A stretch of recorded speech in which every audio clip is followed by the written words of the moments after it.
friends. This is the program Empire of Lies, where we discuss manipulation and disinformation in Russian media. When a peace plan turns into a tool of pressure, what 60 Minutes really talks about. Rarely does a Russian political talk show reveal the Kremlin's current information strategy as clearly as 60 Minutes' discussion of the negotiations around the Trump plan. At first glance, it's a stream of breaking news, insider information, and emotional remarks.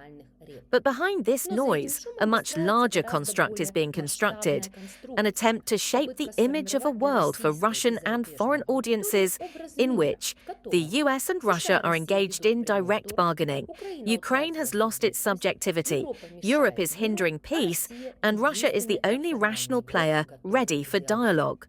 For European readers, it's important to see the structure of this rhetoric, not the superficial drama. 1. The US and Russia as two equal negotiators is a key illusion. The program begins with a sensationalist narrative, secret talks in Abu Dhabi, unknown Moscow representatives, an ultimatum to Zelensky. The impression is created that peace is being decided directly between Washington and Moscow, Ukraine is merely a bystander, and Europe is completely excluded from the process.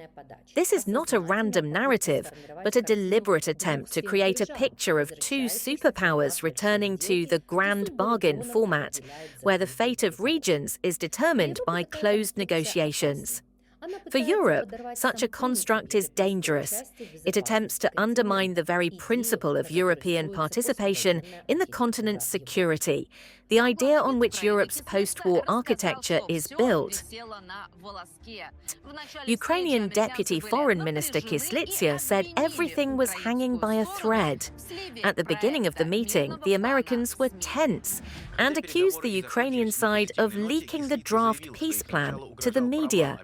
Although the talks ended on a positive note, Kyslytsya stated that they were in danger of collapsing from the start, describing the mood in Geneva as very tense.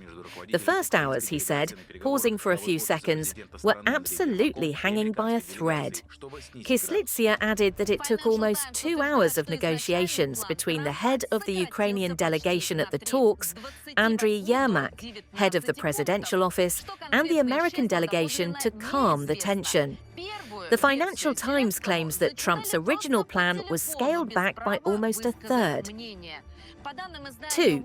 Ukraine in Skabiva's rhetoric, a country told to be, not a country that decides.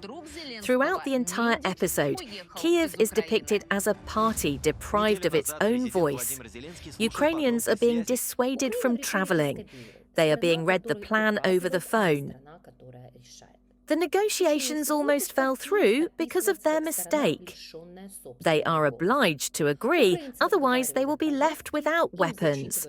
This narrative is convenient for Russian propaganda. It erases the notion of Ukraine's sovereignty, explains the war not as a Russian attack, but as a consequence of external decisions, creates the illusion that the West is willing to cede Russia for the sake of peace. For European readers, it is important to understand this rhetoric is aimed at legitimizing the imposed negotiating model, in which Ukraine is not a subject of international law, but an object of pressure. 3. Europe as a source of chaos and the main enemy of peace. The issue consistently asserts that Europe is undermining US efforts. European politicians are hysterical. Europe's military-industrial complex has collapsed on news of a possible peace. EU officials don't want peace. The Estonian, German and British leaders are the main saboteurs. The goal is clear: to create a rift between the US and the EU by portraying Europe as a disloyal, emotional and irrational partner that is hindering a real settlement. This approach fits perfectly with the Russian narrative. If Europe is hindering peace, it must be excluded from the negotiations.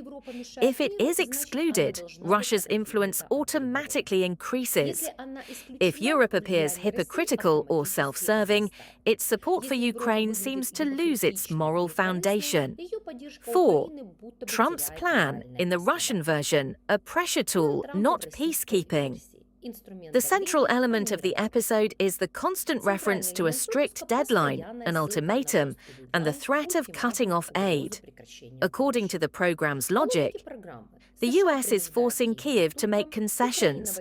Ukraine is desperate and begs for a meeting. Europe is interfering because it is interested in continuing the war. Russia is the only adult participant, waiting for an official project. The program replaces the real discussion that exists in the US and Europe about the security structure, risks, guarantees, and borders with a simplified pressure scheme, either an agreement based on the American model or Ukraine will collapse. This structure is missing one element, the fact that it was Russia that started the war, occupied territories, and is threatening its neighbors. Not a single fragment of the program allows for the possibility that the aggressor should end its aggression. English think, analyze, draw conclusions, and don't be fooled. This was the Empire of Lies program.